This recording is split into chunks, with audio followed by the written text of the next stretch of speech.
Pilipinas.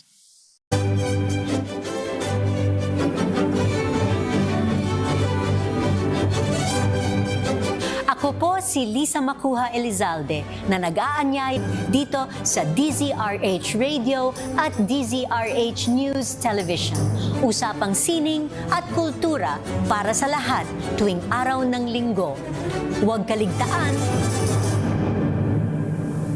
Ang alas 12 ng hating gabi. RH Rapido Hataw Balita.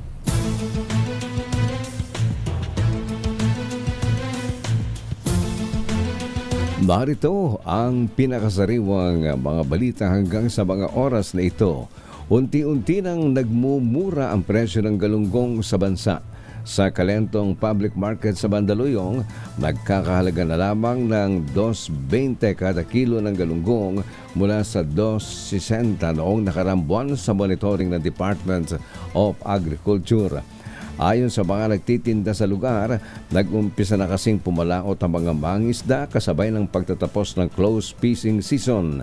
Sa Divisoria naman, pinakamurang naibebenta ang galunggong sa 180 pesos kada kilo, pero karamihan sa mga paninday nabibili sa halagang 220 pesos hanggang 240 pesos kada kilo.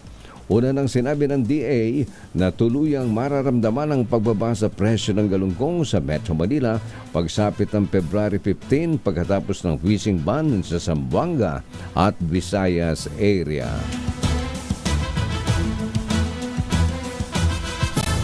Samantala, panandalian lamang na mararanasan ang init ng panahon sa Metro Manila at ibang bahagi ng bansa.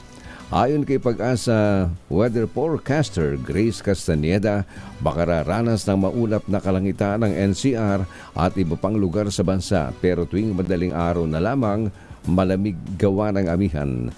Pero sabi ni Castaneda, babalik din naman ang amihan pagsapit ng weekend sa malaking bahagi ng bansa. Samantala, easterlies naman ang nakakaapekto sa silangang bahagi ng bansa, kaya't babala ng Pag-asa, posible pa rin makaranas ng mga pag-ulan sa Davao at Caraga Region. Sabi ng Weather Bureau, hindi malabong magkaroon pa rin ng mga pagbaha at pagguho ng lupa sa mga nabanggit na lugar. Samantala, tumaas ang kaso ng leptospirosis sa Davao Region dahil sa mga pagbaha. Ayon sa Department of Health Davao, nag-aalala na ang mga residente sa mga binabahang lugar sa rehiyon matapos na umakyat ang bilang kumpara sa kaparehong panahon noong nakaraang taon. Sa datos ng DOH, 34 na kaso ang naitala mula January 1st hanggang January 27, kung saan 2 ang namatay.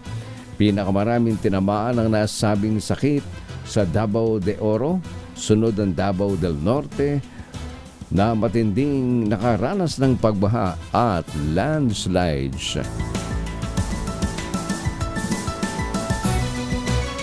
Mula sa DZRH News Center, ako po, Andy Verde. Tuloy-tuloy sa pagbabalita, tuloy-tuloy sa serbisyo, sama-sama tayo, Pilipino.